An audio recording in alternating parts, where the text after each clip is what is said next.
436조 두 번째 문단부터 읽어가겠습니다. 그러나 하나님께서 율법에 따라서 인간에게 나타내시는 공의로운 심판이 있다면 어떻게 구원을 받을 수 있겠는가? 그 다음 밑에 줄, 사람으로 불가능한 그 일이 하나님께는 모든 것이 가능하다. 그 위에 마태복음 19장 26절에 예수님이 사람으로는 할 수 없지만 하나님으로서는 하실 수 있다. 이게 하나님의 방법이죠. 하나님은 하실 수 있죠. 사람의 힘과 지혜와 그 어떤 것으로도 불가능해도 하나님은 마음을 먹으면 하실 수 있는 것이고 그런 거죠. 자, 그게 바로 뭐냐? 율법으로 할 수 없는 걸 예수 그리스도로 말미암는 복음으로 하셨다. 그 얘기예요. 뒤로 가면 아마 그런 얘기들은 계속 할 것 같아요.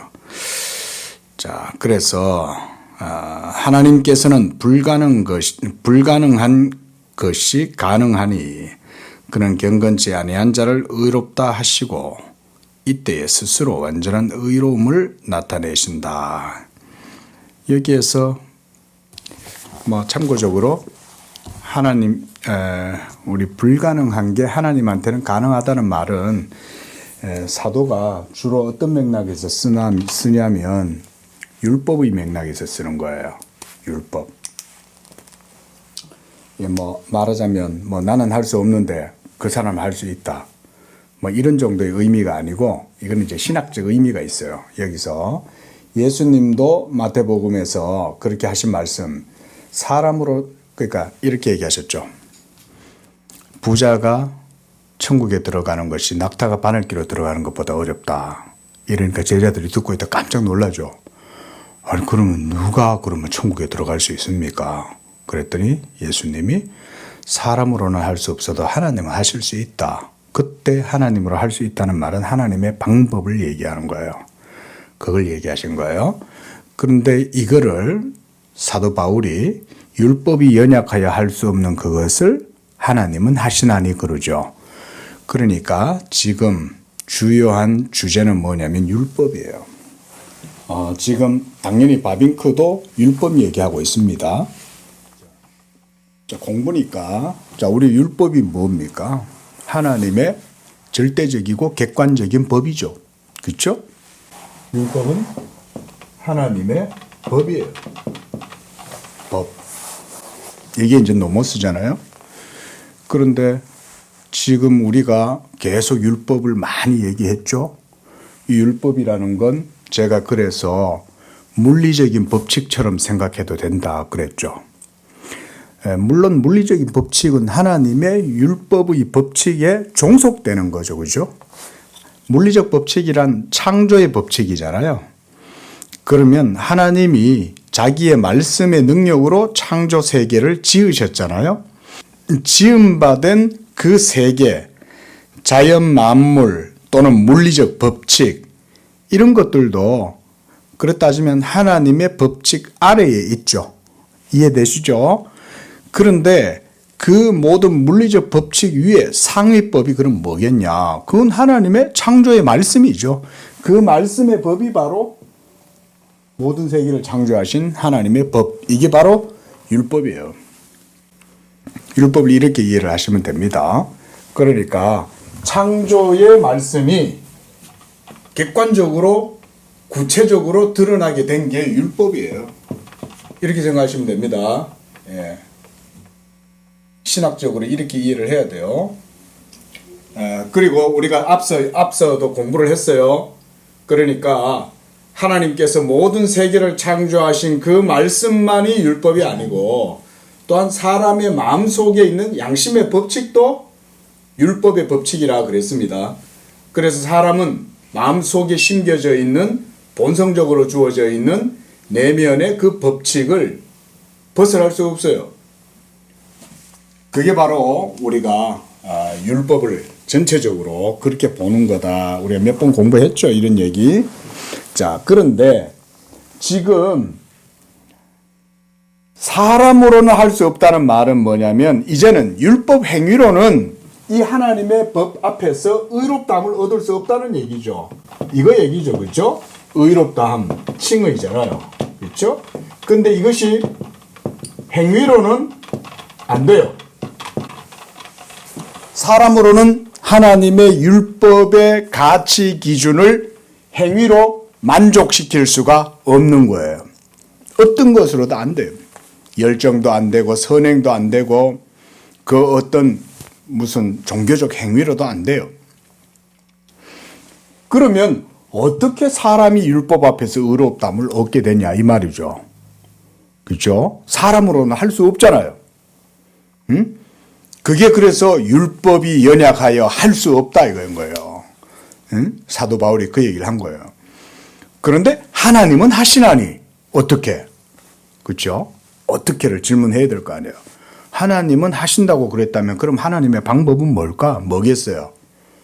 예수 그리스도를 믿음으로 말미암아 하나님 앞에 의롭다함을 얻는 이 칭의죠. 이거죠. 그렇죠? 믿음으로 말미암아 의롭다함을 얻게 되는 이 칭의를 통해서 하나님이 하신다. 그렇다면 어떻게 하나님께서 예수 그리스도로 말미암아 이 일을 하셨습니까? 그리스도께서 하나님의 모든 이 율법의 의를, 이 의를 공의죠. 여기서는 이 공의를 그리스도께서 자기의 몸으로 성취하셨다. 그렇죠? 이렇게 교리적으로 이해를 하면 되겠죠? 그래서 자기 몸으로 십자가에 들이심으로써 하나님의 모든 율법의 의가 그리스도의 속죄 사역을 통해서 완전히 만족되게 하시고, 그래서 그 율법의 모든 정죄와 심판과 저주와 그 공의의 벌이 그리스도의 십자가의 죽으심을 통하여서 모두 다 해소되게 하심으로써 이제 예수 믿는 자들로 말미암아 그리스도와 함께 십자가에 못 박히고, 그리고 그리스도를 믿는 예수 믿는 사람들도 그리스도와 함께 율법에 대하여 그리스도의 몸으로 말미암아 죽임을 당하게 하사. 이게 이제 하나님의 방법인 거예요. 이런 게. 우리 이제 그래서 이런 걸 이제 배워야 되는 거죠. 하나님이 율법이 연약하여 할 수 없는 그것을 하나님이 그럼 어떤 방식으로 하시냐? 하나님의 방식이 뭐냐? 이 복음의 방식이 바로 이거다. 예수 그리스도께서 자기의 몸을 하나님께 드리시고 십자가에 죽으실 때에 율법에 대하여 죽임을 당하게 하시고, 그 예수와 연합된 우리도 그리스도를 믿을 때에 그와 함께 십자가에 못 박혀 죽게 하심으로써 이제 이 예수를 믿는 자들에게 그리스도께서 다 이루신 그 의를 우리의 의로 삼아주시는 것. 이게 정가라고 하는 거예요. 정가. 우리는 실제로 성령으로 거듭났지만 우리 속에 여전히 죄의 법이 있죠. 이 육신의 몸이 완전히 제거될 때까지는 이 죄의 법이 우리의 몸속에 남아있기 때문에 우리가 하나님 앞에 열심히 뭔가를 한다 하더라도 그 행위 그 자체가 하나님 앞에 의롭다함을 얻을 수는 없어요. 그러나 우리가 선을 행하되 낙심치 아니하면 열매를 맺는다 그랬을 때 그 선행은 믿음으로 말미암아 행할 때 하나님이 그 믿음을 따라서 그리스도의 의로 인정해 주시고, 그래서 우리의 행위도 의롭다고 여겨 주시는 것. 요거 우리가 기독교 강요에서 최근 몇 주 동안 계속 공부한 3권 17장 18장 거기에서 우리가 다루었던, 우리가 신학적으로는 듀플렉스 그라티아, 그러니까 이중적 은혜의 교리라고 부르는 거예요. 이거를 칼빈이 잘 정리를 했는데 이게 루터파에서는 받아들여지지 않는 거예요. 왜냐하면 루터파는 그 행위로 말미암아 왜 의롭다함을 얻는다고 그러냐? 오직 믿음으로 의롭다함을 얻는 거 아니냐? 이것 때문에 신앙적 논쟁이 생기면서 이것에 대한 일치를 보지를 못했어요. 그렇지만 칼빈은 루터가 제시했던 복음보다 더 성경적으로 깊이 있게 들어가서 성경에서 믿는 자의 행위에 대해서 하나님이 상을 주신다고 하시지 않았느냐. 그러면 그거를 이제 해석을 해야 되겠죠. 어떻게 해서 그럴 수 있느냐. 이렇게 해석을 한 거죠. 자, 어쨌든 지금 하나님이 하실 수 있다는 것. 바로 그것은 복음의 방식이다. 지금 바빙크도 이제 그런 얘기 합니다. 그래서 그 밑에 줄 보면 하나님이 거룩한 율법에서 가장 은밀하게 정죄하신 것, 불경건한 자를 의롭다 하는 것, 주께서 스스로 결코 행하지 않겠다고 말씀하신 그 일을 행하셨다. 자신의 의를 보존함으로 일을 행하셨다. 이 말은 뭔 말이냐면 공의의 공의의 가치가 훼손되지도 않으면서도 하나님의 은혜의 가치가 드러나도록 했다. 이 말인 거예요. 우리 이런 얘기 들어봤어요? 예? 공의와 사랑이 입맞춘다. 공의는 철저하게 그쵸? 공의를 추구하는데 사랑은 또한 용서를 추구하잖아요. 근데 사랑을 편들어 주자니 공의가 훼손되고 공의를 편들어 주자니 사랑이 훼손되고 이런 딜레마에 빠질 때가 있죠. 그렇죠? 누군가를 용서는 해주고 싶은데 용서를 해주면 공의가 실추되고 공의를 세우자니 이 사랑이 또 깨어지고 이런 문제가 있을 수 있잖아요. 근데 하나님은 이 문제를 그리스도로 말미암아 해결하신 거죠. 하나님께서 자, 우리 성경을 한번 봅시다. 로마서 성경 공부니까요. 로마서 3장 25절 26절입니다. 자, 한번 읽어봅시다. 이 예수를 하나님이 그의 피로써 믿음으로 말미암는 화목제물로 세우셨으니 이는 하나님께서 길이 참으시는 중에 전에 지은 죄를 간과하심으로 자기의 의로우심을 나타내려 하심이니 곧 이때에 자기의 의로우심을 나타내사 자기도 의로우시고 또한 예수 믿는 자를 의롭다 하려 하심이라. 이게 그 얘기예요. 무슨 얘기냐면 다시 한번 26절 보세요. 자기도 의로우시며 이 말은 하나님의 율법 공의의 객관적 가치가 훼손되지도 않으면서도 이런 말인 거예요. 이해되세요? 하나님의 율법의 공의, 정의, 저스티스의 가치가 훼손되지도 않으면서도 또한 하나님의 자비와 사랑이 드러나게 하실 때에 그 자비와 사랑은 어떤 방식으로 드러나게 되는 거예요? 예수를 믿게 하심으로 그들이 예수를 믿을 때에 그 믿는 자를 사랑과 은총 가운데에서 자비 가운데에서 그들을 어떻게 하셔요? 의롭다고 해 주시는 거예요. 그래서 복음에는 하나님의 의가 나타난다 할 때 그 의는 복음의 의를 말하는 겁니다. 엄밀히 말하면 율법의 의가 아니에요. 그러나 복음의 의라고 해서 율법의 의를 도외시하거나 좌시하는 게 아닙니다. 그렇죠? 왜냐하면 하나님이 자기의 객관적 공의의 가치를 훼손시키지 않잖아요. 그러니까 그 만족이 어디서 이루어진 거예요? 그 satisfaction이 어디서 이루어진 거예요? 바로 이 방식, 하나님께서 자기의 아들 예수 그리스도를 십자가에 내어주시고 그게 이제 25절이죠. 방식을 거기서 얘기하고 있죠. 이 예수를 하나님이 피로써 믿음으로 말미암는 화목제물로 이게 방식이에요.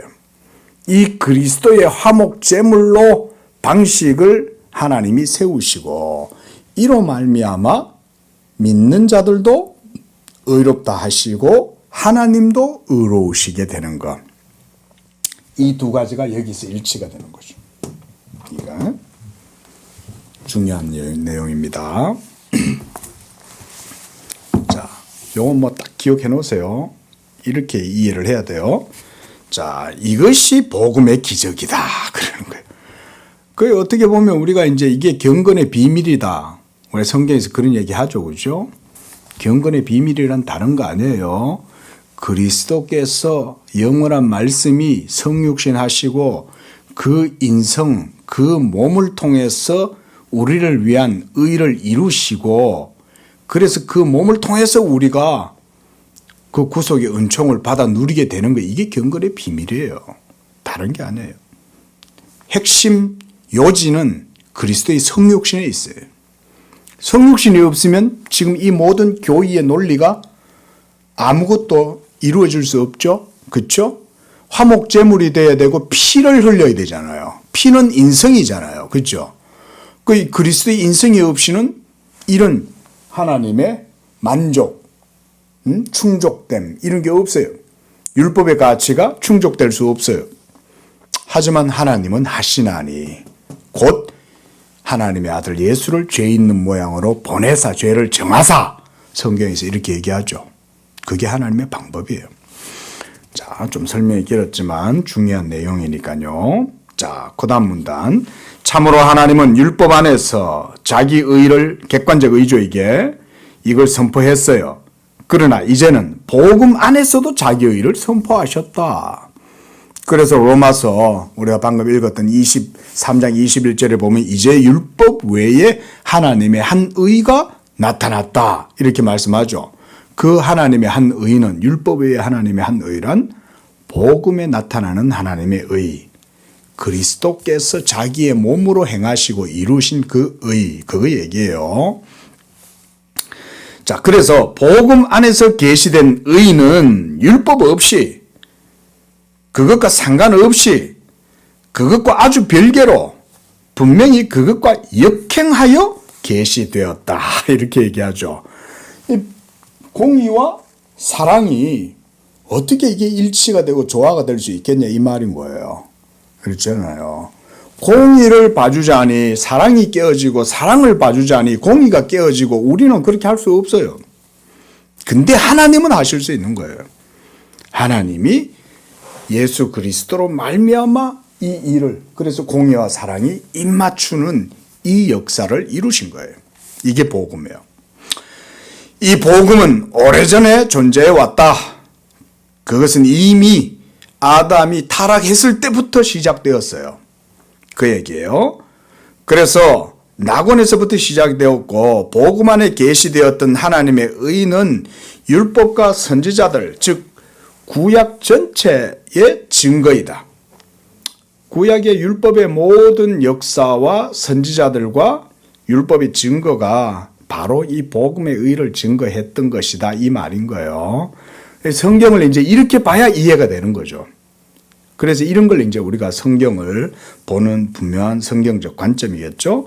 자, 그 문단 밑에서 셋째 줄. 그러나 이제 오늘날 이런 하나님의 의가 훨씬 분명히 비춰졌다.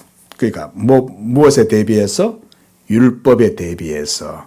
구약의 율법에 대비했을 때 복음의 빛은 떠오르는 태양과 같고 그럼 율법은 뭐였어요? 밤하늘의 달이에요. 달. 달빛하고 햇빛하고 비교가 돼요? 안 돼요? 비교할 수 없죠. 그래서 구약 성경에서는 메시아 그리스도의 존재를 의의 의로운 태양이다 이렇게 얘기했죠. 예수님을. 그렇게 이해를 하면 돼요. 그러니까 율법과 비교했을 때 율법은 밤하늘의 달이에요. 근데 달은 자기 혼자 빛을 냅니까? 발광체가 아니죠. 달은 빛이 없어요. 그런데 그 달빛이 밤길을 걸어가는 나그네, 구름에 달 가득 가는 나그네 이런 시가 떠오르죠. 그때 남도 산만리 길을 쭉 걸어가고 남도 300리입니까? 쭉 걸어가고 할 때 구름에 달 가득 가는 나그네. 얼마나 시적으로 아름답습니까? 멋있잖아요. 근데 그 나그네의 밤길 발걸음을 비추어주는 달빛도 동력에 해가 떠오르면 먼 동이 트기 전부터도 벌써 달빛은 의미가 없죠. 그렇죠? 그게 복음과 율법의 차이예요. 성경은 그 정도로 예수 그리스도의 얼굴에서 인격에서 빛나는 그 복음의 광채를 이렇게 탁월하게 제시를 하고 있는 거죠. 자, 그래서 하나님으로부터 우리에게 그리스도께서 의가 되셨다. 그리스도가 우리의 의가 되신 거예요. 의가 이렇게 십자가로 우리의 의가 되신 겁니다. 자, 이스라엘에게 주신 율법은 그 자체가 복음 속에 나타난 하나님의 의의 충만한 계시를 위해 봉사하는 것이다. 이게 율법이에요. 율법은 봉사하는 거예요. 율법이 주체가 아니에요. 엄밀히 말하면. 율법은 장차 올 좋은 것에 대한 그림자인 거예요.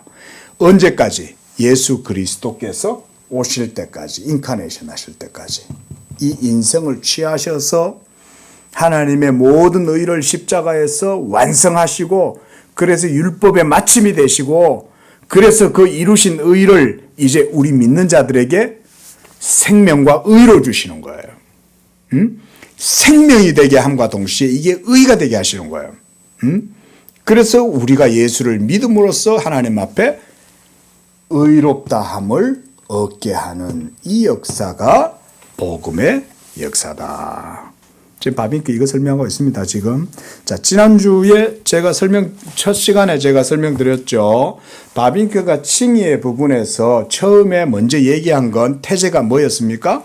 율법에 대한 얘기를 먼저 했죠. 그렇죠? 그때 제가 기억나십니까? 자, 왜 바빙크는 칭의를 얘기하는데 이 율법 공의에 대해서 먼저 그렇게 얘기들을 많이 했냐? 뭐 때문입니까? 칭의, 즉 믿음으로 말미암아 의롭다함을 얻게 되는 이 칭의의 가치, 이게 이제 의겠죠. 의, righteousness겠죠. 이 칭의의 가치를 밝히고 확립하고 세우려면 먼저 율법 공의의 가치를 얘기를 해야 돼요.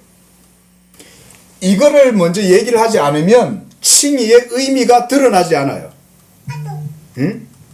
그래서 이게 이제 바빙크도 이걸 태제로 삼아서 이 얘기를 하는 거예요. 그래서 먼저 칭의의 논리적 기초가 되기 위해서는 공의의 반석을 까는 거예요. 공의의 반석을 깔고 이 튼튼한 반석 위에다가 이제 기둥을 쌓는 거죠. 이거 설명하려면. 그렇죠? 이래야 여기 위에다가 이제 지붕을 세우고 집을 지을 거 아니에요. 튼튼한 집을. 그런데 이 칭의의 의를 명확하게 제시하고 밝히려면 율법 공의가 먼저 분명하게 제시가 되고 규명이 돼야 돼요. 그러지 않으면 칭의의 의미를 바르게 설명할 수가 없기 때문에 그런 거예요. 저는 이렇게 이제 이해를 하는 거예요. 여기서. 자, 그래서 지금은 이제 칭의에 대한 의미를 설명하는 거죠. 율법보다 훨씬 탁월하고 비교할 수 없는 그 복음의 의. 이것은 계속 율법과 비교가 되잖아요. 그죠? 그러니까 복음의 의의 가치와 그 탁월함을 어디에다 견주어서 계속 보여줍니까? 율법에다가 견주어서 비교를 하는 거예요. 그러지 않으면 기준이 없으면 그 가치 척도가 안 생기잖아요. 그렇죠? 그러니까 율법하고 계속 비교해 보는 거예요. 계속. 자, 그래서 계속 설명을 하고 있으니까 좀 봅시다. 제일 밑에 문단. 왜냐하면 죄를 자극하고 죄로서 깨닫게 함으로, 이게 율법이죠. 그리고 진노를 이루게 하고 저주 있게 함으로, 그것은 그리스도에게 이르게 하는 몽학선생과 인도자가 되어 그의 교습 아래에 있는 자들은 때가 차면 그리스도께로 인도되고 믿음으로 의롭다함을 받게 하기 때문이다. 이게 구약의 율법의 기능이요, 작용이에요. 이게 효력인 거예요. 그래서 사람들은 그들 편에서 율법의 견습, 배운다 이런 말이잖아요. 몽학 선생 아래에서 견습생인 거죠. 이걸 통해서 복음의 나타남을 준비하는 거예요. 이게 이제 구약의 율법 아래에서 이스라엘 모든 역사가 그 역할을 하는 거예요. 율법 아래에서 하나님을 섬기도록 하고 그걸 섬기는 과정 속에 이스라엘 백성들이 불순종했다가 징계받았다가 다시 회개하고 돌아왔다가 이러면서 사사기의 역사를 계속 악순환이 반복되고 그러면서 또 다윗의 시대에 이르러서 또 통일 왕국이 이루어지고 솔로몬의 영광이 나타나고 또 솔로몬 이후에 다시 이스라엘의 역사는 또 분열되고 깨어지고 이러면서 바빌론 포로기까지 갔다가 다시 돌아오고 이런 역사들 있죠. 이 모든 것들이 뭘 보여주는 거예요? 그리스도의 복음의 그 의미와 가치와 목적을 드러내는 과정 속에 하나님이 보여주는 거예요. 그거를. 그러니까 역사를 통해서 보여주는 거예요. 하나님이. 이 굉장히 중요합니다. 그래서 바빙크가 우리가 앞서 봤죠. 바빙크는 계시의 점진적 계시의 발전 과정을 제시했다 그랬죠. 그렇죠? 그게 그런 의미예요. 구약의 모든 역사가 하나님의 역사적 계시의 그런 점진적 과정 속에서 점차 발전하는 거예요. 어디를 향하여? 그 지향점이 이 복음의 의가 그리스도의 몸으로 말미암아 이루어지게 되는 이 복음의 의가 완전하게 드러나는 그때까지. 그래서 이제 때가 참해 이런 얘기도 하는 거죠. 그래서 예수님이 복음 아래에서 나신 거예요. 율법 아래에서 나신 거예요. 율법 아래에서. 갈라디아서 4장 4절. 자, 이런 의미다. 우리가 구약 성경을 이렇게 이해하면 정통적으로 이해를 하는 겁니다. 437쪽. 자, 그러나 하나님 편에서 율법은 그의 약속을 성취케 하는데 이바지하는 것. 그러니까 율법이 목적이 아니에요. 복음이 목적이에요. 그럼에도 불구하고 율법 그 자체는 하나님의 말씀이죠. 그럼에도 불구하고 율법이 제시해 주는 이 의, 우리가 이걸 굳이 justice라고 한다면 이 justice만으로는 하나님의 의가 충족될 수 없어요. 왜? 율법은 연약함으로 우리의 육신이 연약해서 할 수가 없는 거예요. 그런데 하나님이 우리가 할 수 없는 것을 하나님은 하시는 거예요. 그 방법이 바로 이 방법이에요. 그것이 바로 복음의 방법이다. 자, 그래서 그리스도께서 오시기 전까지는 길이 참으시는 중에 하나님은 이방인들이 자기들의 길을 가도록 내버려 두시고 또 내키신 대로 벌하지 않으시고 이런 의미에서 그의 백성들의 죄를 간과하고 허용하셨다. 그 율법 아래에서도 얼마나 문제가 많아요. 그죠?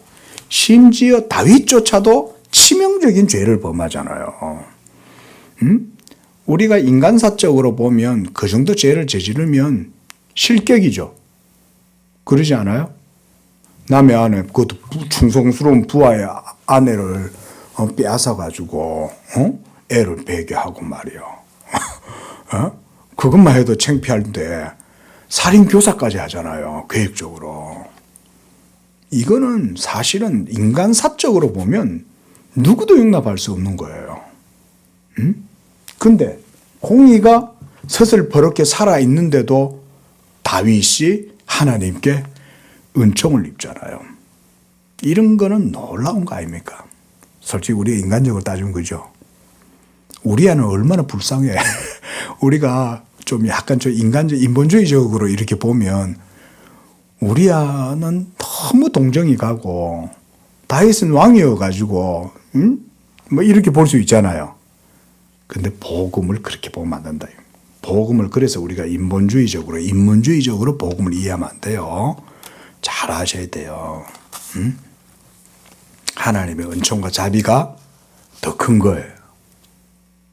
더 크기 때문에 다윗을 향한 하나님의 자비는 깨어지지 않는 거예요. 비록 공의가 있어서 밧세바에게서 태어나게 된 그 사생아는 나자마자 죽죠. 그렇죠. 그래서 하나님이 자기의 공의를 그래도 드러내시잖아요. 징계하시잖아요. 자기의 백성 자녀라도. 자, 어쨌든 그 때문에 주께서 필요로 하셨던 것은 자신의 의를 다른 방식 곧 율법과는 독립적인 복음 안에서 계시함을 필요로 하셨다. 기업의 약속을 율법 행위로 말미암지 않고 오직 예수 믿음으로 말미암아 신자들에게 주시기 위해 만물을 율법을 통하여 죄의 주관 아래 있게 하셨다. 이런 표현도 신학적인 표현이라 생각됩니다.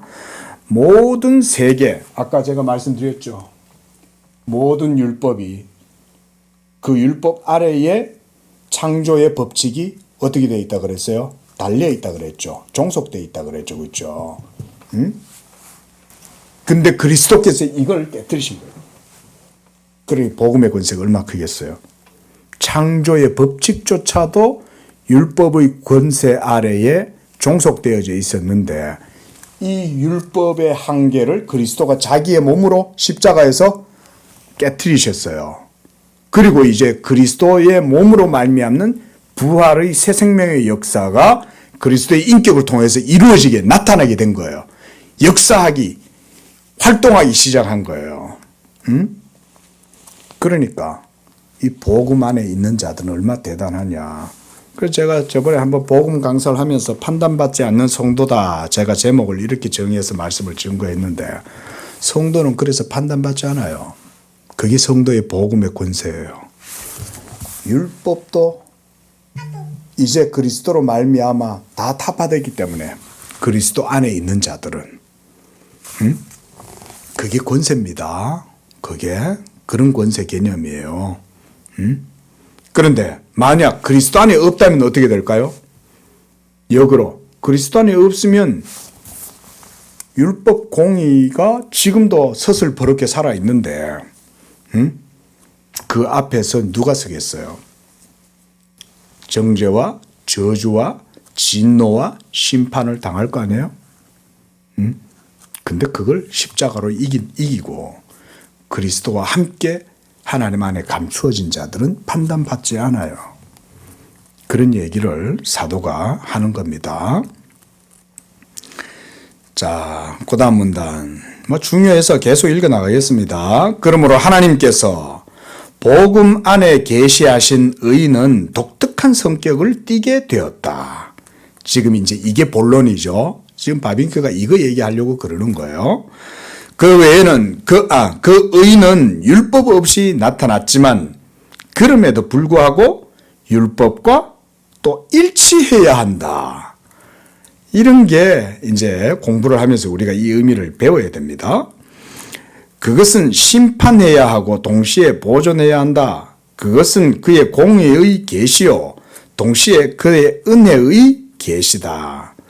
그것은 하나님께서 불경건한 자를 의롭다 하실 수 있고 그럼에도 여전히 그 안에 완전한 의로움을 나타내시는 그런 의임에 틀림이 없다. 그러니까 이런 얘기예요. 율법 공의의 가치가 복음으로 말미암아 사라진다는 말입니까? 그대로 보존되어 있다는 말입니까? 율법 공의의 가치는 안 없어져요. 예? 그 얘기예요. 그 율법 공의의 가치, 객관적 기준은 없어지지 않지만 그러나 그 율법 공의의 가치 앞에서 이제 정죄를 당하지 아니하고 진노를 당하지 아니하고 도리어 율법 외에 다른 한 특별한 독특한 의에 의해서 보호를 받고 그 의로 말미암아 자유함을 누리게 하는 그런 의도 있다는 거예요. 그게 뭐겠어요? 예수를 믿음으로 말미암는 의죠. 그게 복음의 자유요, 복음의 의요. 이런 게 복음의 권세예요. 그게 권세예요. 율법을 이기니까 권세지. 누가 율법을 이겨? 예? 그런 의미로 생각을 해라는 거예요. 예? 중력의 법칙을 이길 수 있는 사람이 누가 있어요? 아무도 없죠. 근데 그걸 이긴다고 한번 생각해봐요. 그러면 얼마나 대단한 능력이 있어야 돼요. 그렇죠? 예? 요즘 우주 시대가 됐다고 그래가지고 로켓을 어마어마하게 쏘 올리는데 로켓 하나 쏘 올리는데 어마어마한 에너지가 들잖아요. 근데 그런 자연 만물의 물리적 질서, 법칙 위에 있는 그 율법,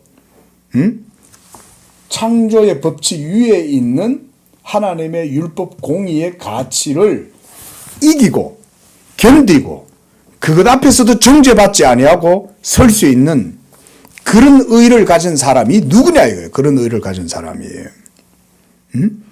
누가 하나님의 산에 오르냐 이건 거예요. 어떤 사람이 여호와의 산에 오를 수 있냐 이건 거예요. 복음의 의를 가진 사람만이 하나님의 율법 공의 앞에서 진노와 저주를 당치 아니하죠. 지금 이제 그런 얘기입니다. 자, 그래서 이것은 객관적으로 그리스도를 그의 피 안에서 화목제물로 제시함에 의해서 주관적으로는 그리스도를 믿는 믿음을 의롭다 하심에서 나타난다. 먼저 객관적 의와 주관적 내적 역사 이 두 개가 같이 이제 제시가 됐습니다. 자, 하나님께서 복음 안에 계시하신 의는 이게 복음의 의죠. 신앙의 의를 보내주심에 있으니 믿음의 의죠. 믿음의 의, 믿음으로 말미암는. 그래서 이 의는 율법 행위로 말미암은 의나 인간 고유의 의, 이거는 이제 내적 본성의 의겠죠. 그런 것과는 정면으로 반대되는 의다.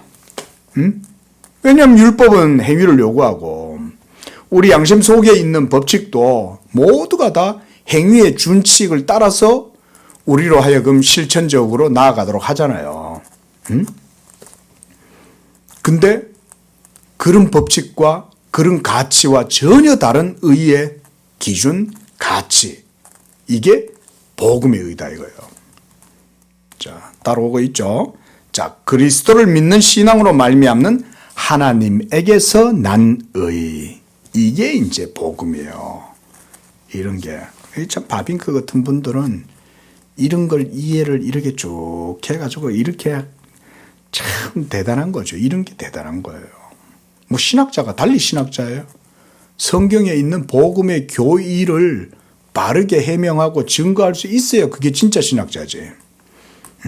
뭐 토마스 아퀴나스를 우리가 뭐 대단한 신학자라고 여깁니까? 물론 학문적으로 여러 가지 성과를 뭐 그가 뭐 학문적 의의가 있을지 모르지만 복음에 의하면 뭐 그렇게 우리가 치지 않죠. 진짜 탁월하고 뛰어난 사람들은 칼빈 같은 사람들이고 어거스틴 같은 사람들이잖아요.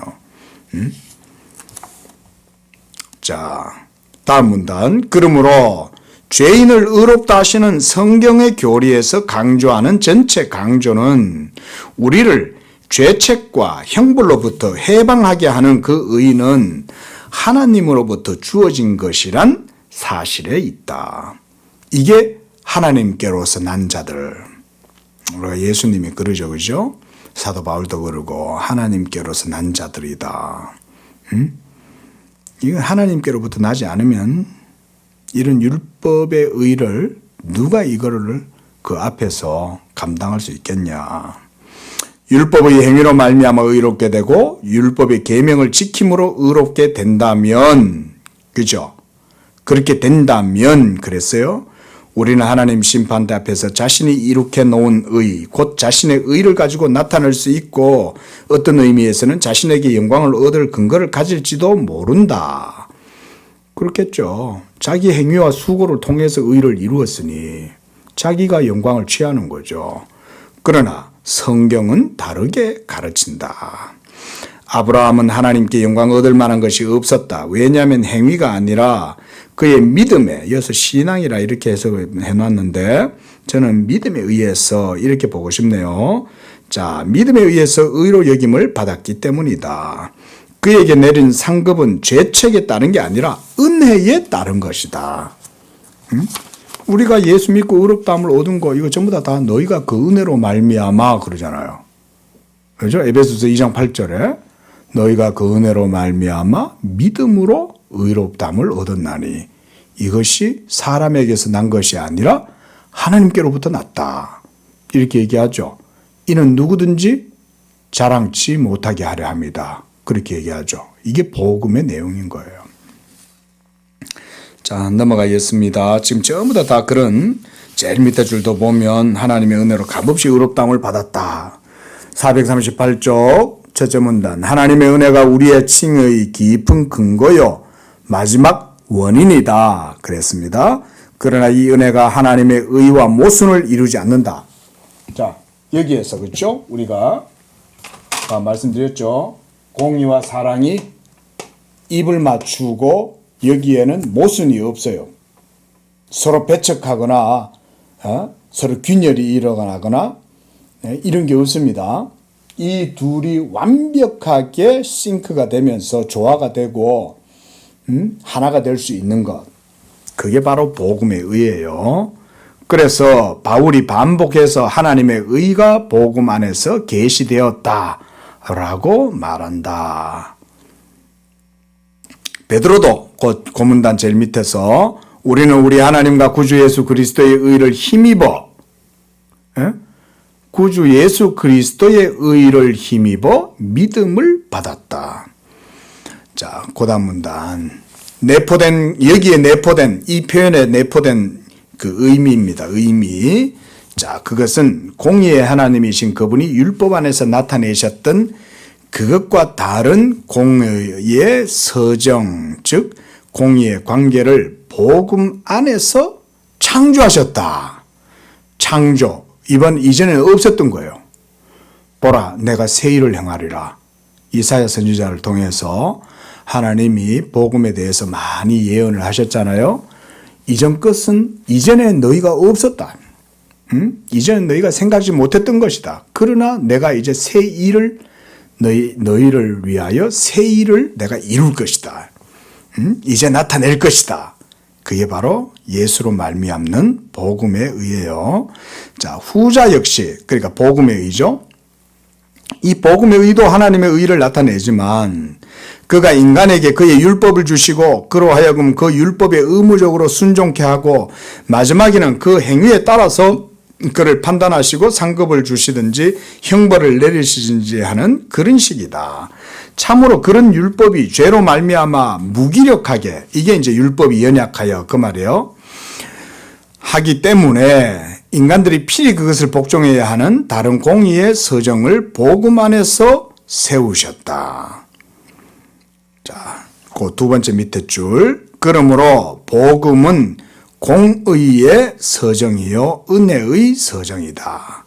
은혜란 우리를 율법에 고착시킬 수 있고 그 율법에 따라서 우리를 판단할 수 있는 하나님이 그리스도 안에서 의와 생명에 이르는 다른 길을 여셨다는 데 있다. 다른 길, 율법 행위가 아닌 믿음의 방식으로 그렇게 했다는 거예요. 그리고 공의란 하나님께서 우리를 의나 성결에 관계없이 그의 왕국으로 인도하신 것이 아니라, 그죠? 그게 아니에요. 그게 아니라 그리스도의 제사로 말미암아 완전한 의를 이루셨다. 이게 이제 만족이죠. 이게 속죄고 이게 satisfaction이에요.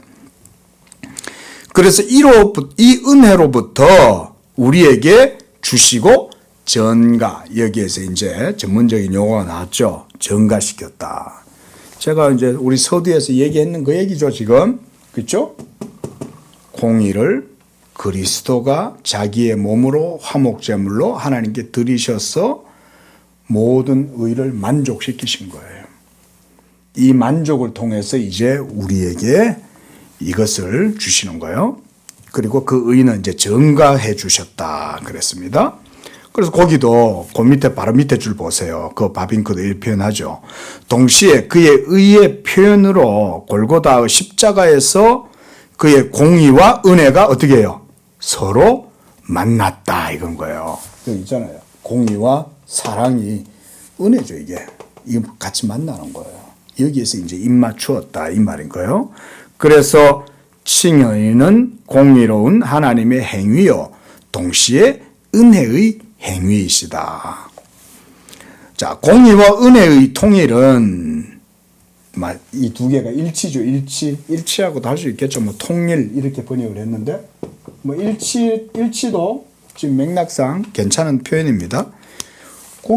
공의와 사랑이 완전하게 일치될 수 있는 것, 이게 그리스도의 복음에서 이루어진 거죠. 율법에는 그게 안 됐어요. 자, 특별히 우리가 신적 법정에 설 수 있기 위해 필요한 의의 은택이 그렇다.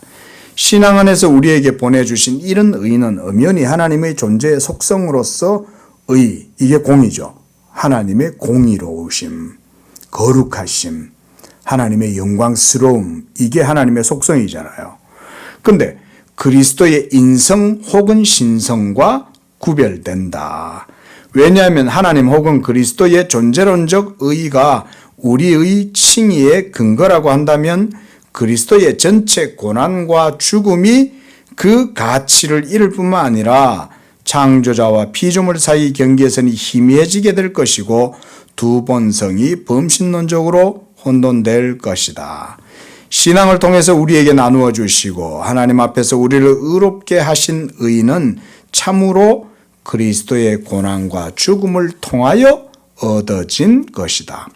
무엇보다 하나님은 그리스도를 그의 피를 믿는 믿음을 통하여 화목해 하시고 흘리신 피의 능력을 통하여 그리고 신앙의 수단을 통하여 죄를 화목해 하는 일을 이루는 화목의 수단으로 세우셨다. 이건 우리가 좀 전에도 봤습니다. 그렇죠?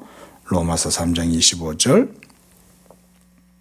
그래서 그 다음 줄 우리 대신 죄인이 되게 하시고 우리 대신 저주를 받으시고 그가 우리를 율법의 저주로부터 구속하시고 우리가 그리스도 안에서 하나님의 의가 되게 하셨다.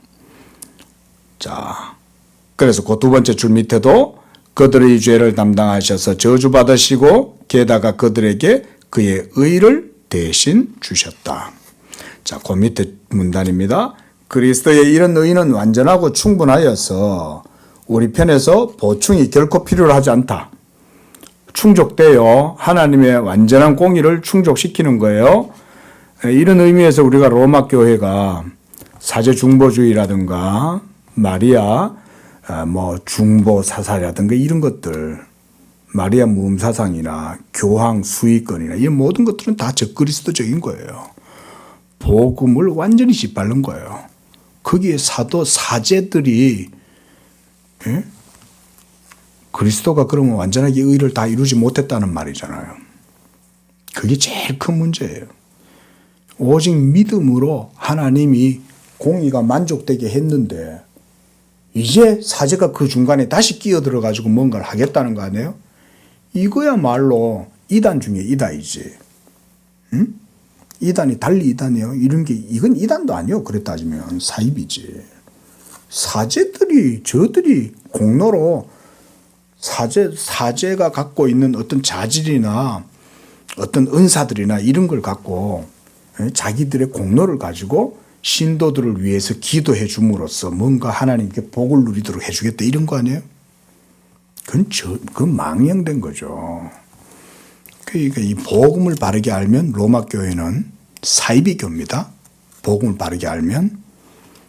복음을 모르면 그저 그냥 아주 그냥 거룩해 보여요. 예? 목사는 무슨 탁발성들 같은데 예? 사제들은 아주 막 경건해 보이고 거룩해 보이는 거야. 복음을 모르면 그렇게 되는 거예요. 응? 수녀들도 수녀복 입고 가면 얼마나 성결해 보여. 썩으면 안 돼요.